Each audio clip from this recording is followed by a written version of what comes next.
You tear open a bag of bread without thinking twice. Pull the tab, reach inside, take a piece. It feels ordinary. It is anything but. For almost the entire time modern humans have existed, no hand ever did that. Wild grain wasn't food, not really.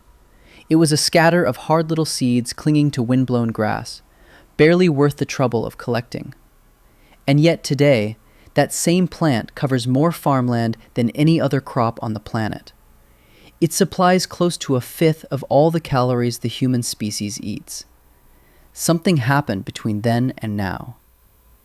You've probably heard the story one way. Humans got smart, discovered farming, and tamed wheat. Flip the timeline around, though, and a stranger story appears. What if wheat was never the one being tamed? Go back roughly 10,000 years to a curve of land historians call the Fertile Crescent, running through what is now Iraq, Syria, and Turkey. Wild wheat grew there in thin, scattered patches. People gathered it the way they gathered everything else, opportunistically, alongside nuts, roots, and game. For thousands of generations, this worked fine. It worked better than fine.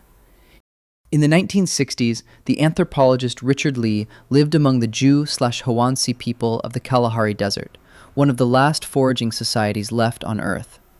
His 1963 study clocked their food gathering time at around 15 to 20 hours a week. The rest of their time went to rest, storytelling, and childcare. Foraging was never the desperate scramble it's often pictured as. Their diet wasn't scarce either. Researchers documented Kalahari foragers drawing on more than 80 different plant and animal species across a single year, a safety net no single crop could ever offer. So why give any of it up? That question has occupied archaeologists for decades. The geographer and biologist Jared Diamond gave one of the bluntest answers, calling the shift to farming the worst mistake in the history of the human race. Not because it failed, because of who it failed. Farming produced more total food, which meant more total people. Per person, though, life got harder, not easier. One clue to why anyone started down this road in the first place sits in southeastern Turkey, at a site called Göbekli Tepe. Discovered by archaeologist Klaus Schmidt in the 1990s, it's a ring of massive carved stone pillars, raised by hunter-gatherers roughly 11,600 years ago. Before pottery, before villages, before farming existed anywhere on Earth. Carving and hauling stones that size took organized labor from large gathering crowds. And large gathering crowds need to be fed. Some archaeologists now suspect that feeding those crowds is exactly what pushed people to start experimenting with wild grain. The mountain range closest to Göbekli Tepe happens to be the same range where wheat was first domesticated. Skeletons tell the story better than any written record could. Bioarchaeologists, researchers who study ancient bones for clues about how people actually lived, looked at human remains from before and after the shift to farming. Building on research by George Armalagos, they found the same pattern on different continents. Average height dropped, tooth decay increased, new patterns of infectious disease and nutritional stress appeared. Exactly what you'd expect from a diet that had gone from wildly diverse to dangerously narrow. One site shows this shift almost in real time. At Abu Hureyra in modern Syria, archaeologist Andrew Moore uncovered soil layers holding two different chapters of the same community. In the older layers, plant remains are wild and varied, dozens of species deep.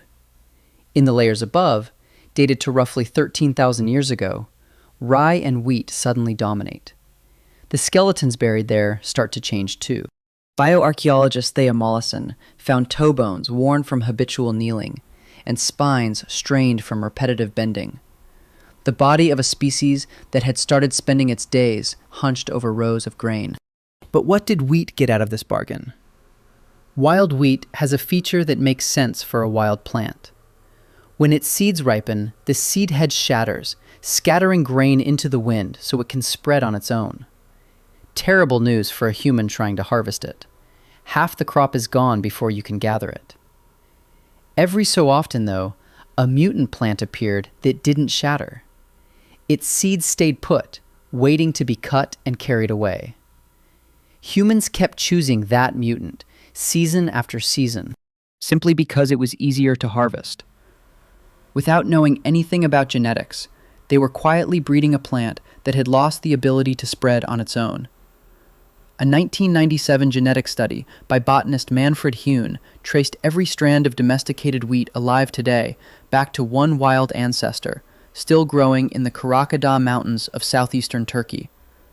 One region, one plant, one evolutionary bargain that changed everything after it. That bargain also left wheat biologically strange. Modern bred wheat carries 3 entire sets of chromosomes, inherited from 3 different wild grasses that interbred by accident over thousands of years, giving it a genome roughly 5 times larger than a human's, an enormous amount of genetic material for a plant that started out as a scraggly weed no one would have looked at twice. So let's reconstruct what that bargain looked like, day to day. Picture a farmer in that same region, a few centuries later. Morning starts before sunrise, not because the body demands it, but because the crop does. Weeds have to be pulled by hand before they choke the young stalks. Water has to be carried, sometimes for miles. There's no walking off to rest in the shade the way a forager might. The wheat doesn't wait. Harvest season means days of cutting stalks with a stone-bladed sickle, threshing the grain loose, winnowing it in the wind, chaff coating your throat, calluses hardening across your palms, then storing it somewhere dry enough that mice and mold won't take it first. One drought, one bad storage season, one locust swarm, and the work of an entire year disappears. A forager who lost one food source could simply switch to another. What could a farmer switch to once the harvest failed? Here's where the whole picture flips. On the surface, it looks like humans were in control the entire time, choosing which seeds to plant, deciding where to settle, deciding to stay. Look at it from the plant side, though, and the story reads differently. Wheat once occupied a few scattered hillsides in the Middle East. Within a few thousand years, entirely through human labor, it had spread across nearly every inhabited continent on Earth. Its wild ancestor, meanwhile, still clings to a shrinking handful of hillsides, nearly unrecognizable and largely ignored. In evolutionary terms, that isn't failure.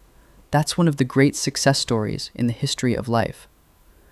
The historian Yuval Noah Harari built an entire argument around this exact reversal, describing wheat as the species that quietly came out ahead.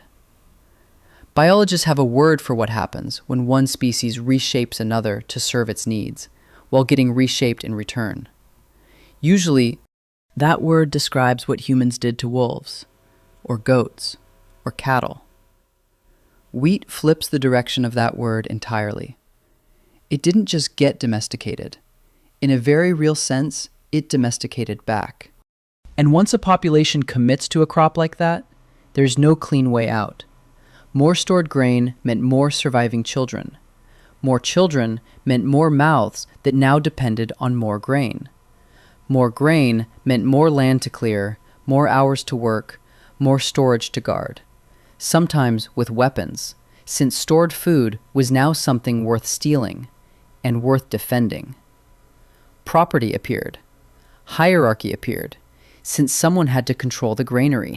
Some of the very first written symbols in human history weren't poetry or law. Archaeologist Denise Schmant-Besserat traced early writing in Mesopotamia back to clay tokens used for one purpose: keeping count of stored grain. New diseases appeared too, spread by the crowding of settled village life in a way scattered foraging bands rarely allowed. None of it could be undone by simply changing your mind one morning. The population had already grown to depend on the very system now grinding it down. You can still feel the shape of that trap today. You wake to an alarm, not because your body is ready, but because a system built on stored, scheduled resources needs you somewhere at a set time, a rhythm tracing in a straight line back to the harvest calendar. Wheat remains one of the most heavily traded commodities on Earth, bought and sold by the ton on exchanges like the Chicago Board of Trade. its price rising and falling on futures markets most people never think about. Governments subsidize it. Nations have gone to war over shortages of it. It sits in some form in most meals eaten by billions of people every day. Bread, pasta, cereal, pastry. Refined and re-refined into something so far removed from the original grass that entire branches of modern medicine now exist just to manage what a diet built around it does to a human body. Sound familiar? You are, in a real sense, still tending the same plant your ancestors first knelt beside on a hillside in the Fertile Crescent. It has simply gotten much better at making sure you keep coming back. So the next time you tear open a bag of bread without thinking twice, notice the hand doing it. That motion isn't just muscle memory. It's the latest step in a 10,000-year negotiation between your species and a wild grass. One that wheat has been quietly winning since the very first seed head refused to shatter.